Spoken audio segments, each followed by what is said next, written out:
Welcome to prime nine desk analysis. నేను రాజు.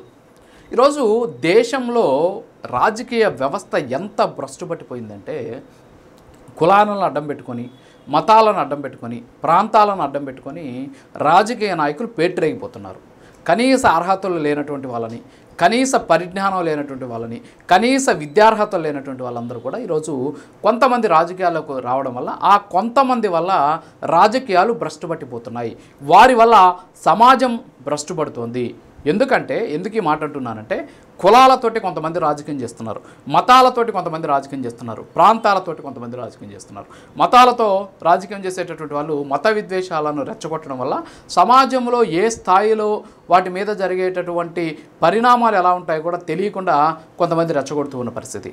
అలాగే కులాల మీద రెచ్చగొడుతూ సమాజంలో రాజకీయాల కోసం ఎంతకైనా దిగజారేటటువంటి పరిస్థితి ఉంది. డబ్బుంటే చాలు, డబ్బు మాత్రమే ప్రామాణికం అని ఎంతోమంది రాజకీయాలు చేస్తున్నారు. కనీసం దేశం మీద, దేశంలో ఉన్నటువంటి పరిస్థితుల మీద, అంతెందుకు రాష్ట్రం మీద, రాష్ట్రంలో ఉన్నటువంటి పరిస్థితుల మీద, కనీసం జిల్లాలో వాళ్ళ నియోజకవర్గంలో పరిస్థితులు కూడా తెలియనటువంటి వాళ్ళు ఈరోజు మనకు ఎమ్మెల్యేలుగా, మంత్రులుగా ఉన్నారు. నాట్ ఓన్లీ ఆంధ్రప్రదేశ్, దేశంలో ఉన్నటువంటి పరిస్థితులు నేను చెప్తున్నా. ఎందుకంటే ఇటీవల జరిగినటువంటి 2 ఉదాహరణలు నేను మీకు చెప్తా. ఎస్పెషల్లీ ఒక మధ్యప్రదేశ్కి చెందినటువంటి మంత్రి ఆయన చేసినటువంటి వ్యాఖ్యలు, కున్వర్ విజయ్ షా, ఆయన వచ్చేసి మధ్యప్రదేశ్లో ఉన్నటువంటి ఆ రాష్ట్రానికి సంబంధించినటువంటి మంత్రి. ఆయన చేసినటువంటి వ్యాఖ్యలు ఏంటి అంటే, మన దేశం తరఫున మొన్న ఆపరేషన్ సింధూర్ జరిగింది. ఈ ఆపరేషన్ సింధూర్ జరిగిన తర్వాత ఆపరేషన్ సింధూర్కు సంబంధించినటువంటి వివరాలను ఇద్దరు, అంటే అప్పుడున్నటువంటి విదేశాంగ కార్యదర్శి మిశ్రీ కావచ్చు, అంతేకాకుండా ఇద్దరు సోఫియా కురేషి, కల్నల్ సోఫియా కురేషి, అలాగే వ్యోమికా సింగ్ తోటి కలిసి వాళ్ళు మీడియా బ్రీఫ్ చేశారు. సో మీడియా బ్రీఫింగ్కి సంబంధించి చాలా రకాలైన అంశాలు వాళ్ళంతా కూడా పంచుకోవడం జరిగింది. ఇది ప్రపంచవ్యాప్తంగా కూడా దీని మీద చాలా చర్చ జరిగింది. ఏంటంటే భారత్ ఇద్దరు నారీమణులతోటి, అంటే మహిళా శక్తి ఎలా ఉంది భారత్లో అనేటటువంటి అంశం ప్రపంచం అంతా కూడా దీని మీద మాట్లాడుకున్నటువంటి పరిస్థితి. అంతేకాకుండా దేశవ్యాప్తంగా కూడా ఈ ఇద్దరు మహిళలు ఎవరైతే ఉన్నారో వీళ్ళు పూజింపబడ్డారు, గౌరవింపబడ్డారు. అంతేకాకుండా ప్రతి ఒక్కరు కూడా వీళ్ళకి సాల్యూట్ చేసినటువంటి సిచ్యువేషన్. అయితే ఇలాంటి పరిస్థితుల్లో, అంటే సైన్యం అంటేనే, ఆర్మీ అంటేనే మొత్తం త్యజించేసి, కుటుంబాలను త్యజించేసి, తమ ప్రాంతాలను త్యజించేసి, ఉన్న ఊరిని, కన్న వారిని, పెళ్లి చేసుకున్నటువంటి భార్యని, కడుపును పుట్టిన బిడ్డల్ని వదిలేసి సరిహద్దులో దేశం కోసం వాళ్ళు ప్రాణాలకు తెగించి పోరాడుతూ ఉంటే దరిద్రం ఏంటంటే ఈ రాజకీయ నాయకులు వాళ్ళకు కూడా కులాన్ని, మతాన్ని అంటగడుతున్నారు. ఈ ఎవరైతే విజయ్ షా అనేటటువంటి వ్యక్తి, ఎవరైతే ఆమె కురేషి ఉన్నారో, సోఫియా కురేషి, ఆమెకు సంబంధించి ఆమె మతాన్ని ఉటంకించే విధంగా కొన్ని వ్యాఖ్యలు చేశాడు. ఏం చేశాడు ఆయన? మన భారత మహిళలకు సంబంధించినటువంటి సింధూరాన్ని తొలగించినటువంటి, తీసేసినటువంటి వాళ్ళకి బుద్ధి చెప్పడం కోసం వాళ్ళకి చెందినటువంటి సోదరిని, అంటే ఉగ్రవాదుల సోదరుని అయినటువంటి కురేషిని మనం అక్కడికి పంపించామని చెప్పేసి ఆయన మాట్లాడినటువంటి మాటలు ఎంత దరిద్రమైనటువంటి మాటలు అవి.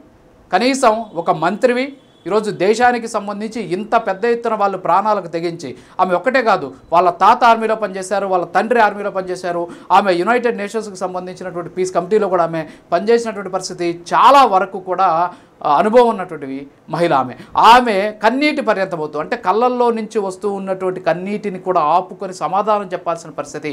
ఎస్, నేను ముస్లింనే, అయితే వాళ్ళకి చెందినటువంటి ముస్లింని కాదు, నేను వాళ్ళ సోదరుని కాదు, నేను పోయి వాళ్ళని చంపేసి వచ్చాను, అంటే వాళ్ళ అంతు చూశాను నేను అని చెప్పేసి ఆమె కన్నీటి పర్యంతం వద్దు చెప్పుకోవాల్సినటువంటి దౌర్భాగ్యకర పరిస్థితిని ఈరోజు దేశంలో ఉన్నటువంటి రాజకీయ నాయకులు చేస్తున్నారు. మీరు రాజకీయాలు చేసుకోండి. ఎవరితో రాజకీయాలు చేసుకుంటారు? మీ నియోజకవర్గంలో మీరు పెంచి పోషిస్తున్నటువంటి రౌడీ ముక్కలతోనో, మీరు పెంచి పోషిస్తున్న అనుచరులతో రాజకీయాలు చేసుకోండి, మీ కుటుంబంతో రాజకీయాలు చేసుకోండి. అంతేగాని దేశ సమగ్రత, దేశం కోసం, దేశ రక్షణలో పాలు పంచుకునేటటువంటి ఇలాంటి మహిళల మీద, అంతేకాకుండా సైన్యం మీద, ఆర్మీ మీద ఎలాంటి లాభాపేక్ష లేకుండా వాళ్ళు సాక్రిఫైస్ చేస్తూ, చనిపోతూ కూడా మనల్ని కాపాడుతున్నటువంటి వాళ్ళ మీద మీరు చేస్తున్నటువంటి కుటిల ప్రయత్నాలు, రాజకీయాలు ఎంత దారుణం, దరిద్రమో ఒకసారి ఆలోచించండి. అందుకే ఖచ్చితంగా రాజకీయాల్లో ఇలాంటి వ్యక్తులను తీసుకోవాలి, పక్కన పడేయాలి, ఇలాంటి వ్యక్తుల మీద చర్యలు తీసుకోవాలి. ఎందుకంటున్నానంటే అది ఇప్పటి వరకు కూడా ఆయన మీద చర్యలు తీసుకోవాలా.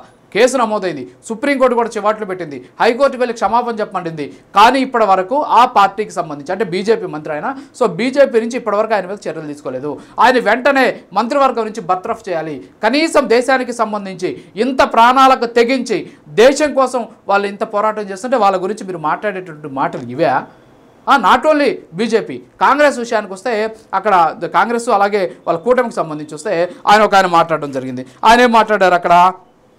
ఎవరైనా సమాజ్వాదీ పార్టీ అనుకుంటారు ఆయనే మాట్లాడారు. ఒక ఒక ఒక నాయకుడు ఆయన మాట్లాడుతూ ఏమన్నాడు, ఎవరైతే వేమికా సింగ్ ఉన్నారో వేమికా సింగ్ గురించి మాట్లాడుతూ, అంటే కల్లాల్ ఖురేషి గురించి బీజేపీ మంత్రి మాట్లాడిన మాటలను ఖండిస్తూనే వేమికా సింగ్ గురించి ఆయన మాట్లాడాడు. ఏం మాట్లాడాడు, వేమికా సింగ్ మా బీసీకి సంబంధించినటువంటి మహిళ, సో ఆమె రాజ్పుతులు అనుకుని ఆయన మాట్లాడలేదని చెప్పినటువంటి పరిస్థితి. అంటే ఎంత దారుణం.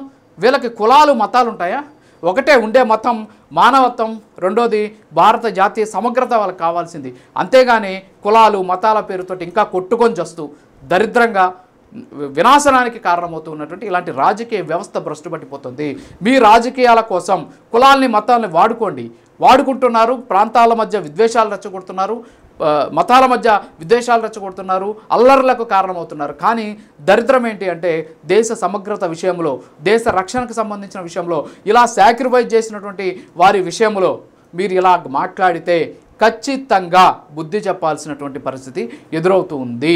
ఖచ్చితంగా ఈరోజు ప్రజలెవరు కూడా కళ్ళు మూసుకొని లేరు. ప్రజలందరూ కూడా ప్రతి ఒక్కటి కూడా గమనిస్తూనే ఉన్నారు. కాబట్టి మీరు మాట్లాడేటువంటి మాటల విషయంలో చాలా జాగ్రత్తగా ఉండాలి. ఇలాంటి విషయాల్లో నిజంగా ఇలాంటి రాజకీయాలు చేసేటటువంటి వాళ్ళ మీద దేశద్రోహం కేసులు నమోదు చేయాలి.